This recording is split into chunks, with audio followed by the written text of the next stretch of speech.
রান্না বাড়া করতে মন্দ লাগে না, তবে সবকিছু গোছানো থাকলে তো বেশি সময়ই লাগে না। সংসারের পাশাপাশি সংসারের এরকমের ছোট ছোট জিনিস কিনতে পারলে তো আরো বেশি মনটা ভালো হয়ে যায়। একটা ভাতের পাতিল আর একটা কড়াই দিয়ে সংসার শুরু করলো, আলহামদুলিল্লাহ এই সংসারে কিন্তু অনেক পূর্ণতা এসেছে। তো হ্যালো এভরিওয়ান, আসসালামু আলাইকুম, কেমন আছেন সবাই?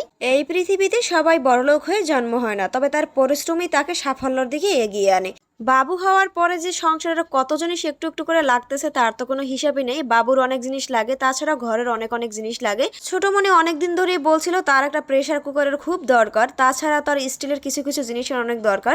তো ফাইনালি আজকে সেটা পূরণ হয়ে গেল, মানে কাকা নিয়ে আসলো এই স্টিলের ট্রেটা আনছে, তার সাথে আনলো একটা প্রেসার কুকার। প্রেসার কুকারটা না ভীষণ সুন্দর লাগছিল। আর সংসারের কিন্তু কোনো জিনিস কিনতে পারলে মেয়েদের মন এমনিতেই ভালো হয়ে যায়। আর আমার ছোটমণি এমনিতেই একটু শৌখিন, আমার কাকাও শৌখিন, ঘরের একটু একটু করে সব জিনিস কেনাকাটা করে।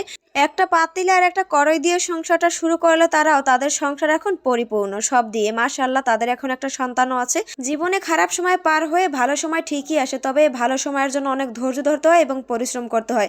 তবে আমার চাচু খুবই পরিশ্রমী একজন মানুষ। আমার দাদি তো ধরে ধরে দেখছিল যে প্রেসার কুকারটা কেমন হয়েছে, তার সাথে আনলো একটা ফ্যান, কারণ ঘরের একটা ফ্যান নষ্ট হয়ে গেছে, এই জন্য ফ্যানও নিয়ে আসলো। এদিকে আমি আর আমার দাদি যাচ্ছি এখন আবার ছাদে, কারণ আজকে মরিচ রোদ দিব। আকাশে দেখি মোটামুটি ভালো রোদ উঠছে। আর নিচতলা তো পুরো গাড়ির গ্যারেজ তৈরি করে ফেলছে, কারণ যাদের যাদের গাড়ি আছে তারা সবাই এখানেই গাড়ি রাখে, আর কাকার গাড়িও এখানে রাখে। দাদির তো এমনিতেই মাজায় কোমরে ব্যথা, তার মধ্যে সিঁড়ি দিয়ে উঠতেছে আর বলতেছে আরে আল্লাহ আমার মাজা কোমরের অবস্থা শেষ। আজকে এটা নিয়ে তো আমি কি হাসাহাসি করছি। আমি বলে যে তুমি উঠতে থাকো, তাহলে তোমার পায়ে ব্যায়াম হবে। সিঁড়ি দিয়ে উঠতে যত কষ্ট লাগে, নামতে কিন্তু একদমই কষ্ট লাগে না, খুব ঝটফট করে নামা যায়। তারপর এই তো দেখি যে না মোটামুটি আজকে ভালো না, অনেকই রোদ উঠছে।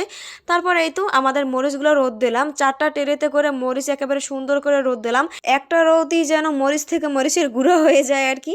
তারপর এই তো এখানে ছাদে একটু ঘুরছিলাম, আর ছাদে কিন্তু অনেক রকমের গাছ লাগানো আছে। আর আজকে কিন্তু আবহাওয়াটা অনেক সুন্দর লাগে, ছাদ দিয়ে বাহিরের আকাশটা একেবারে খোলামেলা, অনেক অনেক ভালো লাগছিল। তার মধ্যে দেখি সাইডে একটা কুমড়ো গাছ লাগানো, এখানে একটা না দুইটা কুমড়ো গাছ লাগানো। তবে কুমড়োর চেয়ে কুমড়োর ডাঁটা আর কুমড়ো শাক খেতে আমার বেশি ভালো লাগে। বাসায় এসে দেখি ছোটমণি রান্না করতেছে, আর আজকে রান্না হবে রুই মাছ দিয়ে পেঁপে দিয়ে। পেঁপে আমার না একদমই ভালো লাগে না, কেমন যেন, তবে পাকা পেঁপেটা আমি অনেক পছন্দ করি। আর তার সাথে ছিল মুরগির মাংস।